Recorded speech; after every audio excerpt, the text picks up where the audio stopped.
Good morning, students. In continuation of the chapter 2, our today's topic is movement of goods into cities.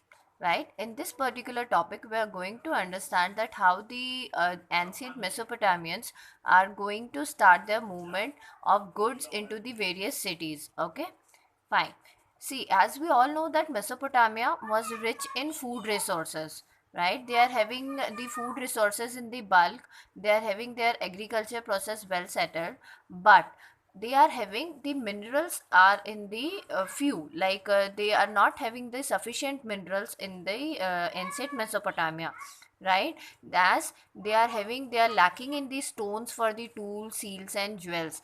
In is it means that the ancient Mesopotamians people were looking for the stones, seals and jewels to some other countries.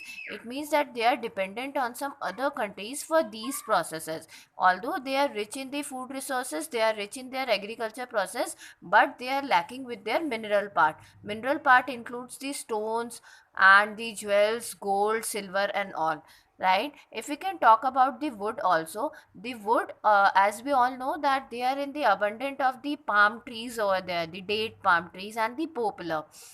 So the wood, what they get from the date palm tree or the poplar was not good enough to build the carts or the cart wheels or the boats, because these all require some hard wood, and the wood which they get from the date palm tree or the poplar tree was not sufficient to make these carts, cart wheels or the boats. It means जो उनकी जो date palm की और popular tree की जो wood होती थी, that is not good for to build this all carts and cart wheels. And we know that carts, cart wheels and boats are mainly essential for the transportation purpose, right? Okay. As we know that ancient Mesopotamians could have traded the textile and agriculture produce.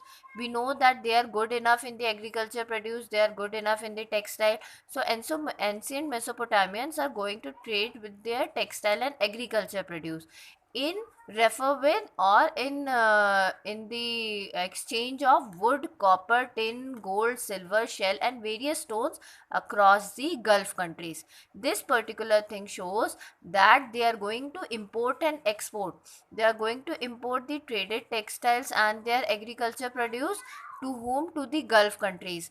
In comparison to the copper tin, in return to copper, tin, gold, silver and shell. मतलब वो traded textile और agriculture produce देते थे किसको? Gulf countries को. और gulf countries से वो क्या लेते थे? Wood, copper, tin, gold, silver. These gold silver as we know they are called as the minerals. और हमने अर्लियर स्लाइड में भी क्या पढ़ा है? That ancient Mesopotamians are good in the agriculture produce, but they are having the lack in minerals, so they get completed their lack in minerals from the Gulf countries, right? So this is also called a trade process, the import and export exchange, right? They are giving the textiles and the agriculture produced to the Gulf countries. We know that Gulf countries are not in that much sufficient amount of the agriculture product. उनके यहाँ पे agriculture products इतने ज़्यादा नहीं होते थे. So ancient Mesopotamians are going to recover their agriculture products, and Gulf countries are recover the necessity of gold, silver, shell and various stones of ancient Mesopotamians. Clear? So this is how they both are going to compatibility with each other. Okay. We all know that for the urban development, besides the crafts and trade services, the one more thing is very important, which is called as the efficient transport.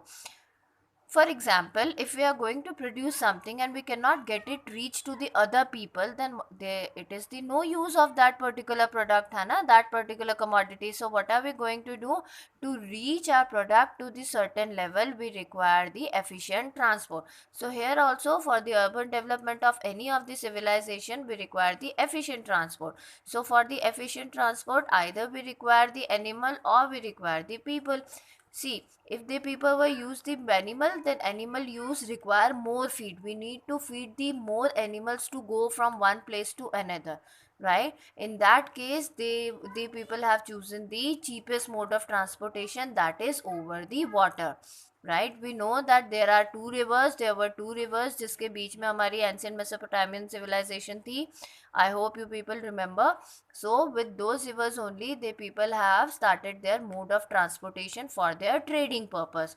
They don't go on rely for the animal use. Why? Because animal use require more feed. अगर आप किसी जानवर पे या किसी उस पे अगर वो अपनी mode of transportation उसे use करते, then they require more feed to that animal, then only that animal will be able to go from one place to another. Clear? Okay. So with the help of the river boats, barges is loaded with the sacks are propelled with the current of the river or wind wind. With the help of river and with the help of wind, these all things has been propelled by the current of the river. Clear? Okay. Canals and natural channels were routes of the good transport between the large and the small settlements. At that time, the canals and the natural channels were be used as the very good routes of good transport between the large and the small settlements. Clear? I hope I'm clear with this particular topic. Go through with these notes and do clear your doubts. Till then, I Pratiksha signing off for now. Stay tuned for more description of the further topics.